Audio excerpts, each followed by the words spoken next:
The biggest. Nikwambia the biggest. Si mimi ni artist. Si Will Paul watu wanafikiri niko na beef nice. Nimesema leo Hallelujah is the biggest. In 3 weeks ago it was the biggest song in Tanzania. You think it's big in Kenya? Of course it's big.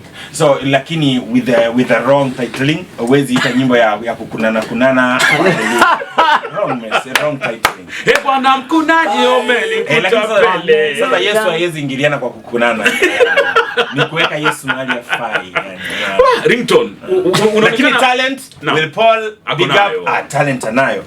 Naweza sema mimi kwangu naweza sema kwamba kwa secular musicians in Kenya Will Paul is doing very well. Hiyo ni tusi bro. Si tusi. Hilo na si tusi. Si tusi. Tukubali hiyo. Will Paul anavutanga bangi on stage so wenzi muita. Lakini kweli ama ni uongo? Bro, gazeti ya Standard si ndio yenye Radio Maisha? Yes. Bas ilikuwa kwa Pulse. Uliza ita 7 mwenda kanushe. Ndio hiyo. Mimi nimesema kwamba kitu inavutwa. Sijaita mtu wa nje. Nimesema Pulse na Radio Maisha wako hapo. Wanaenda hapo. Si ndio?